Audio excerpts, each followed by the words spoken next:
제가 꺼지나 보네요. 모시게 됐는데 그래서 최 TV 선생님은 한림대를 졸업하시고 30분 뒤에 다시 지금 강북보아스 이비인후과 대표원장으로 계시는데 제가 한림대에 있을 때 같이 근무를 했었습니다. 굉장히 신뢰하고 그다음에 이렇게 그런 그 셈이었고 역시나 굉장히 열정적으로 또 병원도 운영하시면서 또 개원의사에서 굉장히 많은 활동을 하고 있습니다. 오늘 여러분들이 드실 강의가 ENT 개원과에서 할 수 있는 새로운 감염 검사 방법인데 바로 앞전 강의와 마찬가지로 우리가 치료를 할 때 또 하나의 무기, 그러니까 우리가 코로나가 생기면서 검사에 대해서 굉장히 민감해졌고 치료 방법에 대해서 환자들도 많이 알고 있고 많이 알기를 원하는 것 같습니다. 그래서 새롭게 우리가 알아야 될 하나의 부분이고 그런 거기 때문에 오늘 좋은 강의를 이어갈 것이라고 생각합니다. 선생님 잘 부탁드립니다. 예, 소개 감사드립니다. 제가 되게 제 전공의 할 때 과장님이셔서 사실은 전화가 와서 부탁에는 너무 즐거웠었는데 강의 주제가 이제 쉽지 않은 거라서 최대한 열심히 해보겠습니다. 좋은 자리에 초대해 주셔서 진심으로 감사드립니다. 제가 하려는 얘기는 이제 개원가에서 이제 여러 항원 검사, 뭔가 진단을 저희가 그 코로나부터 시작해서 많이 하고 있는데 실제로 보면 저희 뭐 소아과나 내과 이런 데서 이런 쪽에 관심이 생각보다 없습니다. 내과는 만성 질환 검진 쪽에 많이 빠져 있고 소아과도 생각보다 이런 급성기 진단에 대해서는 약간 좀 떨어져 있는 형태라 실제로 저희가 이제 수면 쪽에도 관심이 되게 많아서 수면 시장을 끌고 가는 것처럼 그 코로나 때뿐만 아니라 저희가 어떤 감염 등에 대해서 저희가 그 끌고 갈 수 있는 어떤 게 있지 않나라는 생각에 일단은 주제를 만들어봤고 이미 하고 계신 분들도 많겠지만 몇 가지 새롭게 이제 하고 있는 것들이 있어서 그 이야기를 해보려고 합니다. 저희가 어떤 환자를 봤을 때 그 포지티브 파인딩을 저희는 열심히 찾죠. 내시경을 보거나 여러 가지 방법을 통해서 청진도 하고 목도 만져보고 거기서 뭔가 나와주면 다행인데 뭐가 안 나왔단 말이에요. 나와주면 당연히 이거 그거구나 라고 해서 앞선 강의에서 항생제를 쓰던 안 쓰던 접근해 나가면 될 텐데 안 나왔을 때 우리는 어떻게 해야 될 거냐? 모호하다는 거죠. 열은 났는데 모르겠어. 목도 안 아프고 기침도 안 해. 가래도 없어. 그럴 때는 조금 더 조심히 보고 계실 겁니다. 아마. 그럴 경우엔 저희가 어떠한 피검사라든지 뭔가 컬처를 한다든지 뭐 가슴 사진 찍어본다든지 여러 가지를 해서 찾는 거죠. 근데 여기서 뭐가 나와주면 다행인데 또 안 나왔단 말이에요. 그럼 CT를 찍어본다든지 다른 것들 이거 뭔가 숨어진 인펙션이 있나 이런 것들을 찾는다든지 심지어 말리거나 할 수도 있습니다. 제가 예전에 이제 그 병원에 있을 때 소아과에서 약을 주고 일주일 동안 열이 났던 하나가 있었어요. 2학년, 초등학교 2학년 정도 됐었는데 뭔가 상기도 감염 증상이 없어서 그냥 피검사를 했습니다. 그때는 피검사가 가능했으니까. 근데 그 환자가 이제 유케미아가 나왔거든요. 그러니까 그런 상황은 많지는 않지만 우리가 뭔가 포커스를 못 잡는 상황에서는 뭔가 잡으려는 노력이 좀 필요하다는 거죠. 그래서 이런 것들, 우리가 어떤 포지티브 파인딩을 찾기 위한 노력에 대한 이야기를 조금 해보려고 합니다.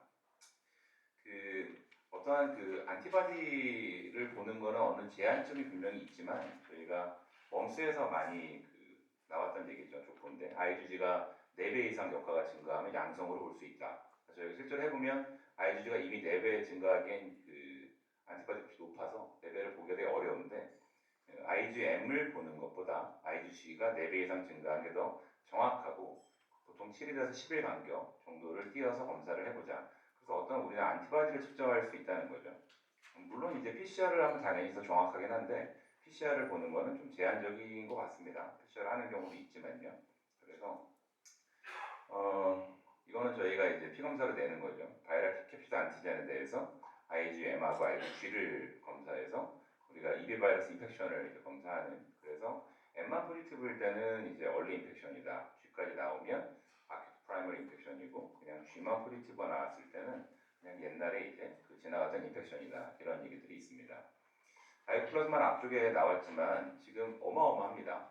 예전에 저희가 대규모로 뉴스에 나오고 그럴 때 250명 기준이었는데 지금은 1000명이 넘은 지가 벌써 한 10주 정도 됐거든요. 굉장히 많이 돌고 있고 서울 지역은 약간 좀 감소하고 있긴 한데 지금 지방에서는 또 폭발적으로 많이 증가하는 양상입니다. 그래서 내성에 대한 얘기들이 나오는데 내성이 어느 정도 있느냐? 한 절반 정도 있는 것 같습니다. 지금 가장 최근에 민간 기관에서 보고한 거 보면 여성은 한 51% 정도까지 보고하는데 이거는 이제 그 마이코플라즈마 마크로라이드에 대한 그 내성을 얘기하는 거죠. PCR 검사하면 나오긴 하거든요. 근데 일단 내성이 있구나. 그래서 이거에 대한 아까 약제 그 마크로라이드 계열을 사용을 해야 되겠다 이런 느낌이 있습니다. 학동기에서 이제 폐렴의 제일 흔한 원인이 되고 3년 주기로 이제 유행하기 때문에 23년도 원래 가을에 유행할 거라고 얘기를 했었고 유행을 했습니다. 24년도에 또 폭발적으로 많이 생기기 시작했죠. 그래서 이런 것들이 일단은 지금 많이 생기고 있고 여기 보면 250명 이상 해서 주의보가 발령이 됐죠. 6월 24일 날. 지금 1000명이 넘은 지가 꽤 오래됐습니다. 100일에도 되게 많이 나왔었거든요. 폭발적으로 증가했죠. 그래서 100일에도 있어. 이건 어떻게 치료하지? 이런 고민과 진단은 어떻게 하지? 이런 얘기를 좀 해봐야 될 것 같습니다. 마이크로스만 뉴모니아는 4급 감염병입니다. 독감하고 똑같습니다. 그래서 진단된다고 신고하거나 그럴 필요는 없는데 일단 법정 감염병이라는 거죠. 질병 코드는 J20.0이고 비말 전파하고 잠복 기간 2주, 3주 정도 되는데 그래서 애가 아프고 엄마 아빠가 나중에 와서 또 약을 받아가는 그래서 구인도노마를 통해서 검체를 추출할 수가 있고 저희가 실제로 검사하는 건 뒤에서 좀 다루도록 하겠습니다. 이미 1000명이 넘었다는 거죠. 여기 보시면은 이거는 매주 저희가 이제 현황 보고를 받는데 바이러스에 대해서는 이건 10월 둘째 주거든요. 리노바이러스가 이제 1순위고 코로나도 아직 좀 있습니다. 그래서 고령층이나 먹는 치료약 대상군은 코로나 검사를 아직 하고 있고 세균성 입원 환자는 입원 환자가 1000명이 넘었죠. 그래서 대부분의 마이코플라즈마가 차지하고 있다라는 얘기를 하고 있습니다. 아까 세포벽이 없다고 했기 때문에 이게 백타락탄 계열의 저항성을 갖는 거죠. 세포벽이 없는 게 특징이고 이게 이제 어떤 리보솜단이라고 하는데 결합해서 이제 담배갑성을 억제하는데 이게 내성 기전하고 연관이 있기 때문에 이거를 좀 기억해 두시면 좋을 것 같습니다. MIC 농도가 나왔는데 낮은 농도에서 효과적으로 억제하기 때문에 어린 아이에서 사용할 수 있고 세포에 축적되기 때문에 그래서 효과적으로 제거할 수 있다. 이런 식으로 생겨서 얘가 이제 붙어서 어떠한 이제 균 작용을 하는 거거든요. 수가는 다음과 같습니다. D1586을 매기게 되고 원래 14,000 얼마에서 수가가 17,000 얼마까지 이제 올라갔는데 이것도 많이 오른 거죠. 많이 올랐는데 이게 키트가 또 싸지 않아서 사실은 저희는 이 검사만 가지고는 수익 창출하기 좀 어려울 것 같아서 실제로 그래서 많이 안 했습니다. 근데 저희는 다른 균류를 같이 검사할 수가 있기 때문에 하나의 이제 멀티플한 검사라고 생각하시면 괜찮을 것 같고 급여 기준이 있어서 다음 중 하나에 해당하면 인정을 하게 되는데 가항과 나항으로 이루어져 있고 가항에는 1, 2, 3으로 나눠져 있는데 1, 2는 저희가 신경 쓸 건 아니고요. 3목에 보면은 원래는 마이크로스마 입원 환자가 300명 이상일 때 18세 이하 소아에서 어떠한 기간이 있었는데 이게 6월부로 개정됐습니다. 유행주의보를 발령이 됐죠. 18세 이하 소아는 그냥 검사가 가능합니다. 초진에서도 가능하고 나항에 보면 지역사회 획득폐렴이 임상적으로 진단. 그러니까 저희가 의심할 수 있는 거죠. 의심했을 때 진단이 된 거니까. 약을 줬더니 1차적 경험병 항생제에 반응하지 않았다. 이거는 저희가 아까 나온 것처럼 암흑사질린 복합제제를 먼저 쓰겠죠. 반응하지 않을 경우에 검사가 가능합니다. 유행주의보는 이미 발령이 됐고요. 앞에 있는 거는 폐렴 중증화 유수하고 이거는 이제 이건 저희는 상관없으니까 넘어가겠습니다. 그래서 옛날에는 270명 그때 입원한 걸로 뉴스가 났었다. 지금은 엄청 심합니다. 그래서 다음과 같은 기준으로 저희는 진단 검사를 할 수 있습니다. 그럼 진단해서 검사를 해서 이거는 격리를 해야 되냐? 이건 법적으로 명시되어 있지는 않습니다. 사급이기 때문에. 하지만 항생제 치료한 이후에 전염성이 이틀에서 3일 정도 줄기 때문에 일단은 2, 3일 격리를 권장할 수가 있고 기침을 너무 많이 해요. 보통 힘들어하는 친구들은 학교 못 가거든요.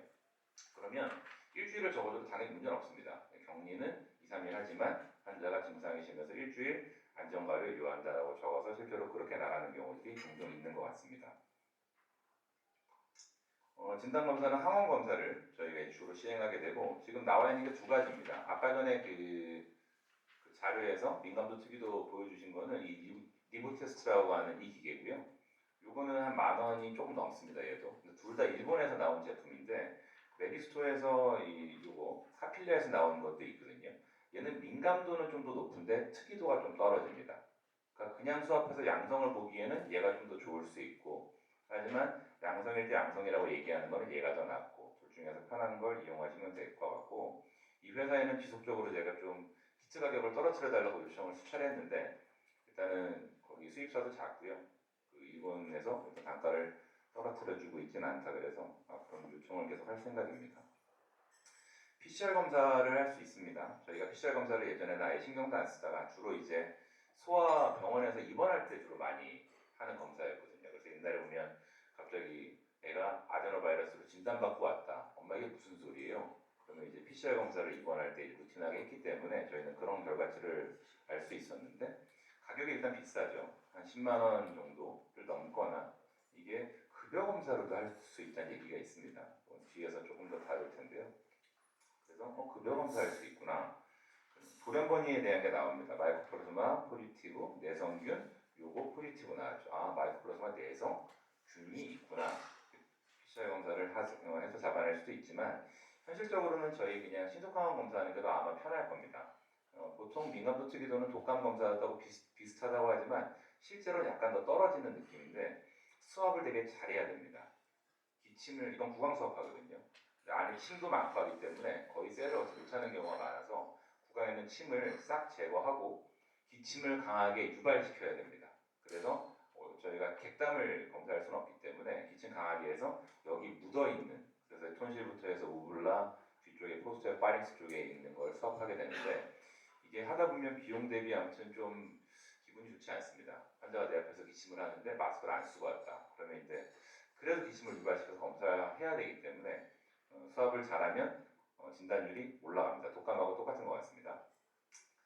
예전에는 신의료기술이었습니다. 제가 2018년도에 이거 평가해서 그때 4만 원 받았었는데 엄청 물가는 올랐는데 금액은 점점 떨어지고 있는 마크로이드 항생제를 우선 사용하는데 마이코플라즈마 뉴모니아에서는 항생제 사용이 500ml 사용하셔야 됩니다.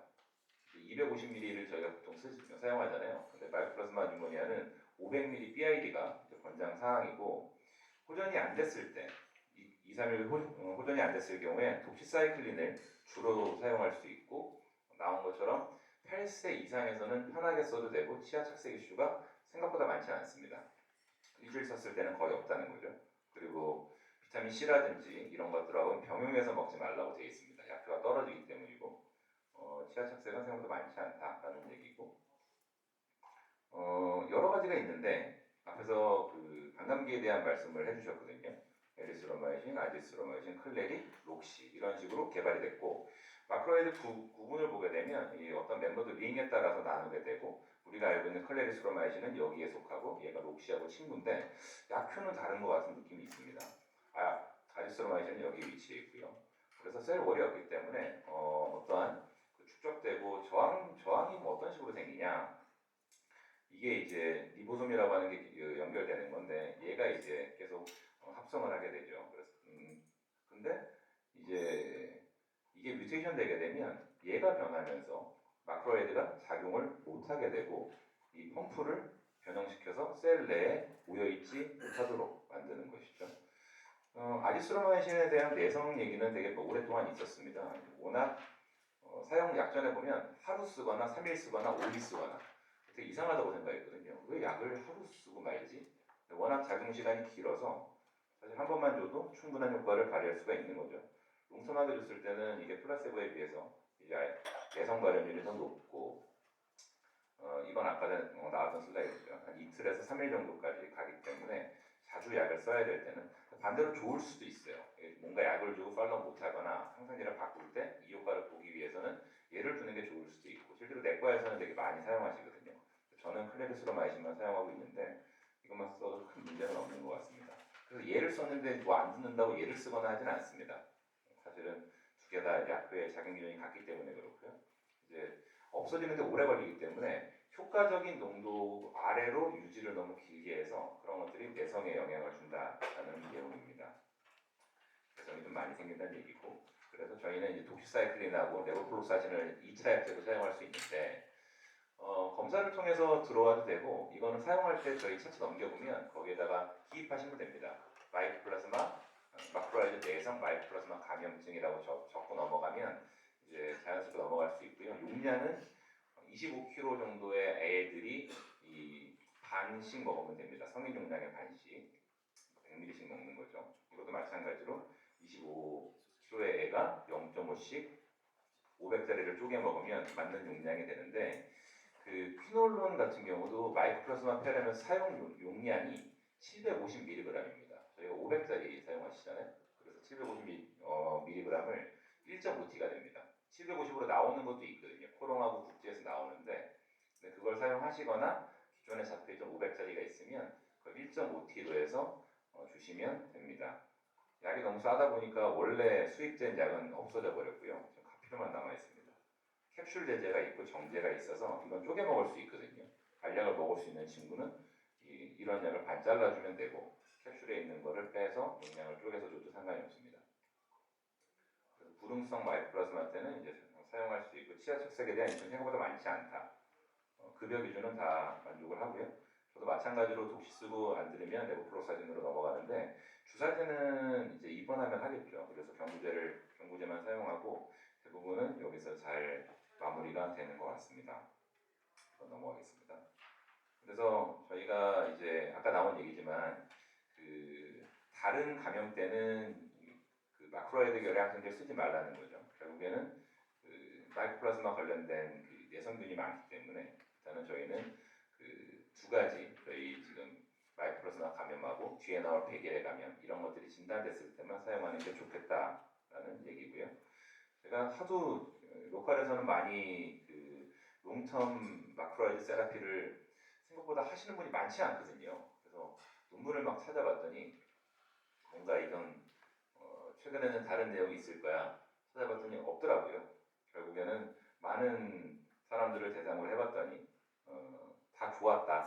특히나 그 다른 약제에 비해서 클레리스로마이신이 조금 더 안정성이 있었다라는 얘기고 다 좋아진다고 나옵니다. 퀄러티 오브 라이프도 좋아지고 뭐 CRS, 폴립이나 저는 이제 사실은 지금 한국에서는 마크로이드를 록시는 원티로 해서 길게 쓸 수 있지만 사실은 그렇게 재미있게 기억나는 케이스는 없는 것 같습니다. 백일에는 요즘에 조금 감소되는 양상인데 그 백일 같은 경우는 이제 처음에 카타르기가 있고요. 1, 2주 정도 감기처럼 오고 이게 경액이라서 발작적으로 기침한다고 하는데 후핑 사운드라 그래서 들어보면 이제 유튜브에 찾아보면 많이 나오거든요. 그래서 그런 기침을 엄청나게 많이 하고 회복기를 거쳐서 거의 100일 동안 기침을 한다고 얘기를 하는 질환입니다. 굉장히 급수가 높습니다. 아까 전 4급이었잖아요. 이건 2급 법정 감염병이라서 격리 기준이 명확하게 있습니다. 적정 항생제를 투여하고 5일 동안 격리하고 치료받지 않으면 3주 동안 격리해야 됩니다. 이건 전염성이 매우 강하고 1세 이하에서는 0.5%가 사망합니다. 저희는 이렇게 어린 친구를 이제 볼 일은 많지 않지만 사망률하고 연관이 있다는 거죠. 그래서 검사에서 진단해낼 수 있다라는 거고 반에서 한번 돌기 시작하면 애가 얘기하고 옵니다. 반에 100일의 환자 있는데 검사해주세요 라고 그런 식으로 얘기하는 친구도 있고요. 이거는 저희 ENT 보험부에서 그 배우진 선생님이 만든 차트인데요. 환자가 내원했을 때 이렇게 어떤 플로우를 따라서 검사를 할 수 있다는 얘기인데 여기 보면은 100일의 접촉을 보통은 했으면 어차피 검사하면 되고요. 안 했어도 폐렴이 의심되면 검사하면 됩니다. 여튼지 간에 검사를 폐렴 의심 환자로 검사할 수 있다는 거죠. 그래서 자세히 보면 100일에 한 가지만 검사할 때는 그냥 100일의 PCR 단독 검사를 내시면 됩니다. 여기 D2 코드고요. 이 Z 코드는 Z 붙으면 보통 청구가 안 되는 경우가 있어서 Z는 지우고 그냥 청구하시면 되고 이거는 100일에만 나옵니다. 100일에만 나오기 때문에 보통 내면은 다음날 나오게 되고 검체 수거 시간을 잘 봐야 됩니다. 수거 시간이 4시인데 5시에 검사하면 당연히 다음날 안 나오겠죠. 시간을 잘 봐서 환자 설명해서 100일 검사를 하면 되고 여기에 보면 그 다음에 체스트상 폐렴을 확진하거나 의심되는 소견이 있다면 이때 다중 원인 선별 검사를 시행할 수 있습니다. 이제 체스트가 있는 병원에 할 수 있겠죠. 여기처럼 이제 뭐 병원이 크거나 아니면 병원에 체스트를 갖고 있는 분들은 폐렴 원인균 검사를 하면 한 6종 정도에 대한 검사가 나옵니다. 이거는 보험으로 할 수 있습니다. 이걸 비급여로 하지 못하거든요. 그러면 이미 비급여가 되기 때문에 이게 이제 수가가 한 7만 원 정도 했던 것 같습니다. 그래서 100일 단독은 5만 5천 원짜리 이 코드 진단명과 이 코드를 넣고 이제 하시면 되고, 이것도 검사할 수 있다. 그래서 PCR 검사를 해서 나오면 약을 처방하고 치료를 하시면 되겠죠. 저희 병원에 잡혀 있는 코드고요. BTS에 대해서 진 총구 코드 넣고 수가에 대한 거 있고, 이거는 신속항원 검사가 없습니다. 그래서 PCR 검사만 진행하게 되고, PCR 검사 보트를 달라 그래서 저희 그 다른 PCR 검사하는 거하고 같게 보트에 넣고 부러뜨려서 내보내면 다음날 검사 결과가 나오게 됩니다. 이것도 마찬가지로 근데 한국에는 내성균이 별로 없기 때문에 그냥 마크로라이드 결의 항생제를 일주일 동안 사용하시면 됩니다. 일주일 동안 빨리 끊지 말라고 되어 있고, 이제 백신으로 예방하는 게 최선이다. 그래서 T잽을 청소년기 때 다 맞죠. 성인기 요즘에는 되게 많이 맞습니다. 그래서 임신했을 때 보통 남편 포함해서 할머니, 할아버지까지 다 맞기 때문에 요즘에 백신 효과가 좀 감소되고 있는 것 같다라는 내용이 있고요. 이건 내성에 대한 건데 중국 빼고는 내성이 별로 없습니다. 그래서 이거는 보통 마크로라이드로 다 끝나는구나 라고 생각을 하셔도 될 것 같습니다. 그래서 정리를 해보면 저희는 마이코플라스마에 대한 항원 검사를 할 수 있고, 아래 기준처럼 기준을 갖고 검사를 하시면 되고, 치료는 이렇게 사용하고요. 그리고 100일에 대해서도 우리 PCR 검사로 잡아낼 수 있다라는 내용이고, 원래 여기까지만 준비를 했는데 너무 짧을 것 같아서 뒤에 이제 좀 새로운 검사들을 몇 개 소개해드리겠습니다. 저는 지금 눈으로 보는 검사는 안 한 지가 좀 됐습니다. 이제 비싸서 많이 안 썼던 이 소피아라고 하는 면역 형광 기법을 이용해서 하는 건데 키트가 좀 비쌉니다. 대신에 꽤 정확하게 나옵니다. 그리고 얘가 RSV라고 하는 그 검사랑 같은 배지를 사용하기 때문에 그래서 두 가지를 같이 볼 수 있는 거죠. 근데 이 RSV라고 하는 균주는 성인에게서는 그렇게 중요한 균주는 아닙니다. 여기 뒤에 보면 나오는데요. 뭐 그냥 감기처럼 넘어가기 때문에 얘를 왜 봐야 되냐? 사실 볼 필요가 없거든요. 소아에서는 굉장히 강력하게 작용하는데 성인은 그냥 양성 나오면 양성이구나. 어차피 얘가 독감이랑 비슷한 시기에 돌기 때문에 증상은 있는데 독감 검사가 꽉 나왔어. 근데 RSV가 포지티브가 나왔어. 당신은 경환균에 감염됐습니다. 라고도 설명할 수 있기 때문에 저는 냅니다. 낸지 꽤 오래됐고 수가가 너무 쌉니다. 한 9,100원밖에 안 되기 때문에. 그래서 같이 나오기 때문에 이걸 썼었는데, 최근에 이제 나온 지 좀 됐죠. 한 2년 정도 된 것 같은데요. 에버츠에서 나온 그 독감 PCR 검사 장비가 있습니다. 독감 PCR을 이거 급여로 할 수가 있냐? 당연히 급여는 안 되고요. 급여 항목은 이제 이렇게 되어 있거든요. 우리가 응급의료기관이나 지정된 응급실 이런 데들은 급여로 할 수 있는데, 이 외에는 다 비급여로 하도록 되어 있기 때문에 이건 임의 비급여가 아니라 이제 인정 비급여가 되는 거죠. 그래서 요건 키트값이 더 비쌉니다. 소피아보다 10,000원 정도 더 비싼데, 대신에 장점은 뭐냐면 콧물만으로 수합할 수 있습니다. 그러니까 뒤에까지 안 넣고 콧물만 가지고도 결과가 꽤 정확하게 나오고, 양성이 빨리 뜨면 3분 정도. 그럼 저희도 근데 다음 주에 세팅을 지금 할 예정이라 제가 실제로 쓰고 있진 않는데, 그래서 장비가 좀 키트값이 비싸기 때문에 저는 그런 단점은 있지만 선택적으로 이제 부모들한테 얘기하면 할 사람이 있을 것 같고, 나머지 신속항원 검사는 지금 하고 계시니까 넘어가고, 그래서 한 번의 수합으로 독감이랑 RSV를 같이 찾아낼 수 있다는 내용이고요. 저희 성홍열을 주로 일으키는 그 그룹 A 스트레프토코커스에 대한 검사도 가능하기 때문에, 간혹가다 이제 이게 요즘에 많이 없어졌는데 이 전염병 미로음 잠보 특약 때문에 옛날에는 물어보는 사람이 있었거든요. 우리 애가 성홍열인가요?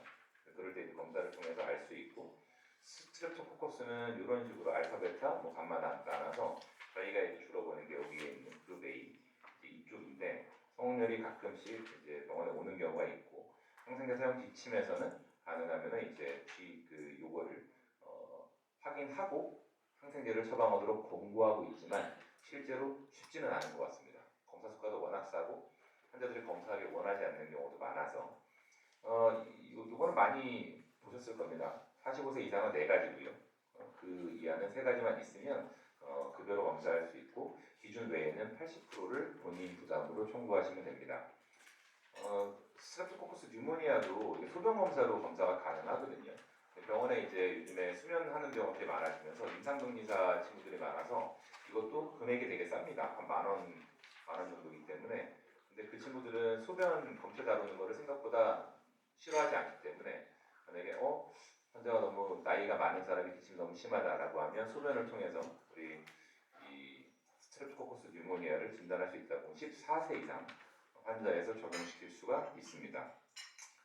이거는 가장 최근에 요즘에 좀 설치들을 하고 있는 포터블 엑스레이에 대한 얘기인데 굉장히 가볍고 이렇게 지지대를 없이도 그냥 찍을 수 있습니다. 손에 들고 찍는 걸 봤는데 생각보다 흔들리는 것 같은데 핸드폰 사진처럼 찍히더라고요. 포터블 엑스레이가 있어서 이 포터블 엑스레이를 통해서 손으로 들고 찍어도 되거든요. 이거는 이제 수동도 있고 자동도 있습니다. 손으로 이제 올렸다 내렸다 하면서 그리고 차폐실이 없어도 됩니다. 보통 저희 콤빔시티는 차폐실 안에 들어가서 찍어야 되는데 얘는 그냥 차폐망만 가지고 개방된 공간에서 찍을 수 있도록 되어 있고 찍게 되면 이렇게 꽤 잘 나오거든요. 잘 나오는데 물론 시간 대비 수가는 굉장히 좀 저렴하긴 하지만 한 장 찍으면 8,000원인가 그렇습니다. 그리고 세 장 찍으면 뭐 조금씩 더 싸져서 뭐 8 곱하기 3이 아니라 뭐 아무튼 좀 더 싸집니다. 그래서 그런 식으로 세 장 AP 라테랄 이렇게 찍을 수가 있고요. 그래서 실제로 찍어보면 이런 식으로 콘솔리데이션이 있고 이걸 가지고 뭔가 좀 이 사람이 불편했구나 라고 알 수 있는데 장점은 이게 결국에 아까 초반에 나왔던 그 다재균 PCR을 예로 보험을 할 수 있다는 게 장점이 하나 있고요. 그리고 단점은 고민이 좀 많아집니다. 아 이거를 보내야 되나? 그런 고민이 되게 많아지긴 하는데 그래도 넣고 나서 좋냐? 좋은 것 같습니다 저는. 네, 좋은데 환자들한테 얘기는 하죠. 근데 이거는 수기 판독은 안 하기 때문에 사실은 AI가 깨끗하다고 하면 그건 깨끗한 거고요. 뭐가 문제가 있으면 이런 식으로 얘가 퍼센티지를 보여주거든요. 66%다. 그러면 꽤 높은 겁니다. 커브 밸류 한 20% 정도 되거든요. 그래서 이거는 심한 값을 나타내는 게 아니라 병변이 있을 가능성이 66%다라는 얘기이기 때문에 그래서 이 환자는 다른 데 전환시켰고 저희 찍은 걸 보면은요. 제가 오늘 어젠가 오늘인가 긁고 왔는데 이거 파일에서 봤더니 31세 여자 환자인데 뭔가 되게 콘솔리데이션이 심하게 있는 차트 보니까 이 사람 심해서 대학병원 갔더라고요. 그래서 뭔가 우리가 진단할 수 있는 툴이 있고 이걸 통해서 그 전에 못했던 저희 PCR을 이제 해볼 수 있겠구나. 그래서 저희는 PCR이 나가고 있는데 생각보다 만족스럽습니다. 근데 비용이 많지는 않습니다. 왜냐면 해봤자 다 해서 PCR 금액이 뭐 남지는 않는 것 같아요. 근데 그래도 뭔가 속 시원하게 환자가 당신은 마이크 플러스만데 내성균이 있기 때문에 약 먹고 그다음 못 쓰고 안 되면 못 쓰고 그런 식으로 일단은 진행을 하고 있어서 여러 가지 이제 진단 툴에 대한 얘기를 좀 빨리 해봤는데 뭐 일단은 여기까지는 제가 준비한 강의고요. 나머지는 질문으로 대신하겠습니다. 감사합니다. 네, 굉장히 정리 잘 해주셨고요. 공부 많이 해야 될 것 같습니다. 그리고 굉장히 그 환자분들 즐거우실 것 같아요. 이렇게 찾아가는 즐거움이 굉장히 있을 것 같고요. 저도 이제 환자를 보다 보면 감염 환자가 오거나 기침 환자가 오면 굉장히 이제 좀 이렇게 즐겁지가 않은데 저는 굉장히 즐거울 것 같습니다. 혹시 코멘트나 질문 있으시면.